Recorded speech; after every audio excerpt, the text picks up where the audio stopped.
Attention Char, scénariste, réalisatrice, productrice. Et moi, Noémie Merlan, et j'interprète le personnage de Sonia dans le film de Marie-Christine.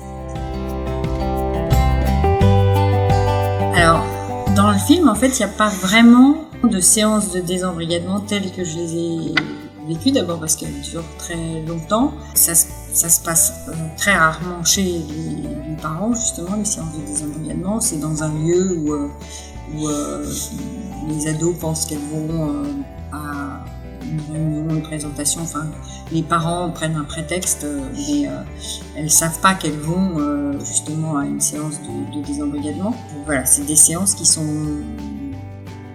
chargées émotionnellement. C'est le premier pas vers le désembrigadement.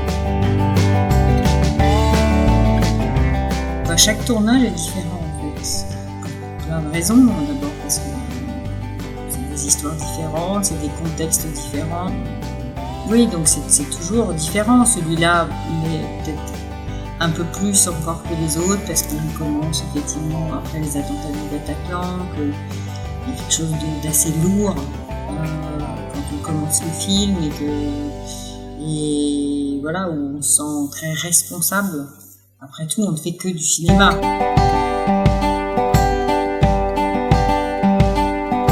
Après le tournage des Héritiers, on est resté en contact, même avec Ahmed, avec Stéphane, avec Noémie.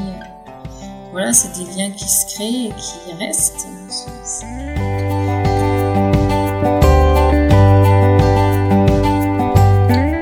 Il n'y a pas une raison majeure, c'est d'une l'adolescence, le fait qu'on soit encore...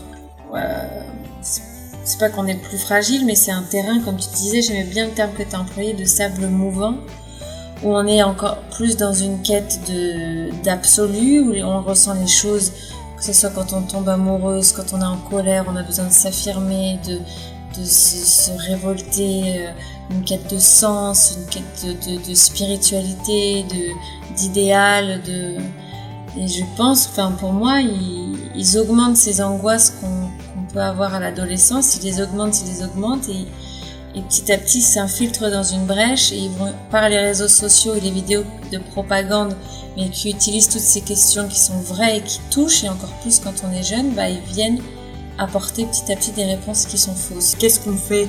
Qu'est-ce qu'on doit corriger dans notre société ? Qu'est-ce qu'on n'a pas fait et qu'est-ce qu'on doit faire pour justement qu'ils perdent du terrain par rapport à ça. C'est ça qui m'intéresse.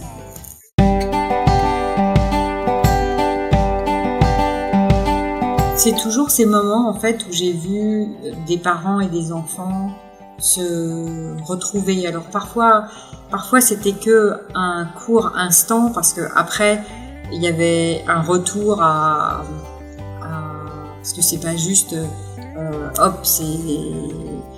c'est terminé et tout va bien après il y a un long travail, mais c'est ce premier moment où on sent que parents et enfants se retrouvent, qu'il y a quelque chose qui est encore là en fait, et de voir ça, de voir l'amour entre ces parents qui font tout pour rattraper leur enfant, pour pas le lâcher, c'est des moments qui sont à chaque fois hyper émouvants.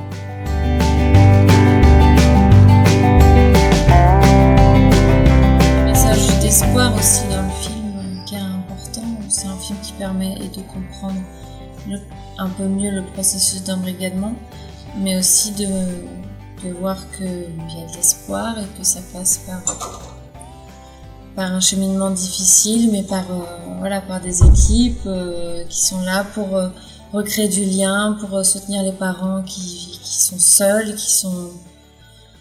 qui ont besoin d'aide, et voilà, l'amour recréer de l'amour et du lien avec les jeunes et ramener l'humain. Et puis ne pas penser que c'est quelque chose qui ne concerne que les autres ou ça ne nous concerne pas.